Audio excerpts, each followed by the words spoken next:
So if you sell the entire Nigerian stock exchange and all the securities listed on it, that will give you about 16 trillion naira.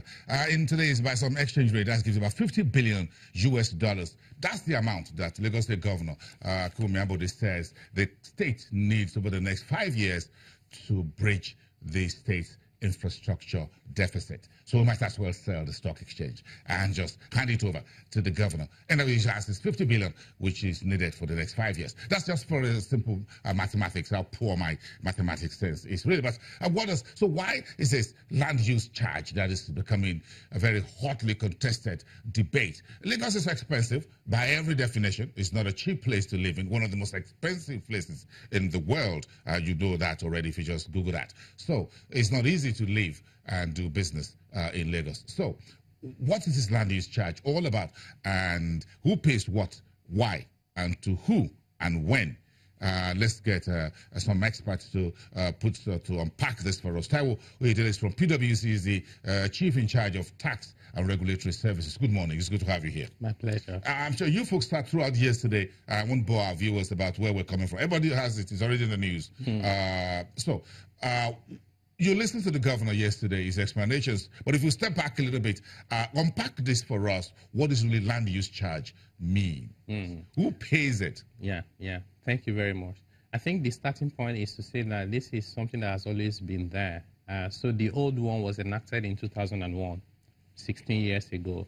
It has a provision that it should be reviewed every 5 years. That hasn't been done.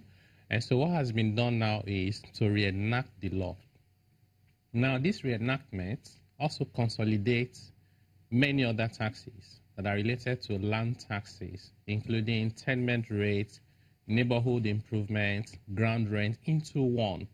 And one of the things we've been talking about in Nigeria for so many years is we have too many taxes. So consolidating them actually is a good thing to do. Now, the other thing is also that if you look at the context, and I like the way you started with what Lagos State needs, you know, even though if we're selling the stock market, you won't find buyers. But the reality is, $50 billion. Lagos State, if it was a country, would be the 5th largest in Africa. That's bigger than Kenya and Ghana combined. But how much does Lagos State make in revenue? Even as of last year, less than $1 billion. Not even enough to maintain roads. Not about constructing new ones and other development. So what does that mean? Government needs more money. But the idea is not to increase rates or introduce new taxes. So what has actually happened now is with this new law, interestingly, most of the rates have gone down. They haven't been increased. So if you have an owner-occupied property, it's been reduced by half. If you have commercial property, the rate has been reduced by half. But guess what has gone up? Is the basis for the valuation. So they are now using market value. Before, it wasn't market value. It was some assessed valuation that nobody really understood. In the civil service. In the civil service. Yeah, in Alausa, to be more specific. Yeah. So technically speaking, and understanding this, I'm bringing it to the layman's language. The governor, Ambode administration is now taking this land use charge to the marketplace. He wants to charge market rates, not just some decided by some PAMSECs in Alausa. That's what it means. That's correct. But the good thing also about it is, if you look at that market rate, say, for example, you have a property that is worth 20 million naira, owner-occupied. Even with the new rate and the new base, you're going to be paying 9,120 naira per annum, even at market rate. So it's not. So the problem is not really the current rate that has just been introduced. It was with the old rate. Because in reality, 16 years ago, if we're paying 3,000 naira, you're still paying 3,000 naira today, the cost of infrastructure that government needs to provide, and what we're asking government to do today, definitely that cannot do it. If you compare with major cities around the world, the rate is actually much lower. I do know and I acknowledge as well that those other cities provide more in terms of services and infrastructure. So what we need to do is pay and then hold government to account so they can provide those things for us. The rationale behind these charges is what folks are still scratching their heads to understand the rationale. Yeah, 15 years, and I think we should review it. If we're going to the marketplace as a basis for computation, that is okay. Are we charging based on the fact that we haven't paid market rate over the last 15 years? Is that what Ambode is doing with this new rate? No, not really, because nobody is being asked to pay for past years. So this is saying from now on, this is what you pay. And those rates, like I said, were actually reduced in many cases by up to 50%. But the basis want to make it more transparent, more professional, so you can get independent surveyors to do it. You can do your own self-assessment.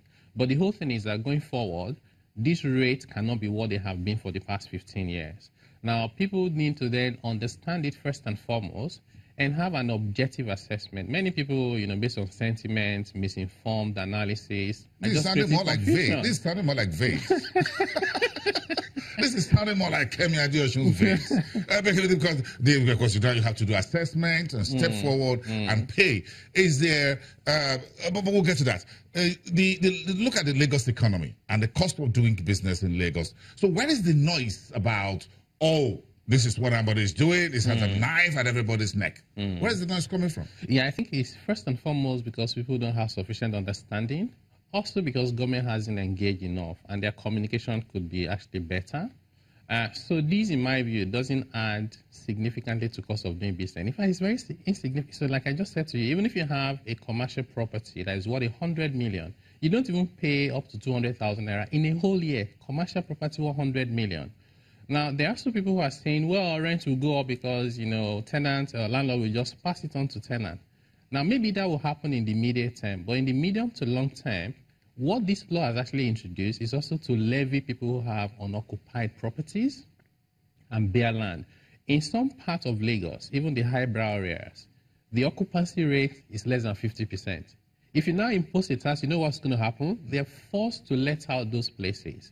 And then people move from the mainland to the island. You create more supply. I'm more likely to live next to you. Yeah.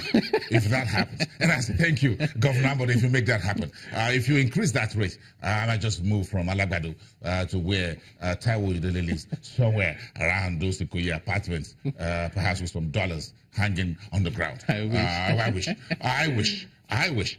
So, if this moves more like leveling the playground, as it were. So why are industrialists, why is the Lagos Chamber of Commerce, why are manufacturers up in arms against the governor? Yeah, I think because the engagement that the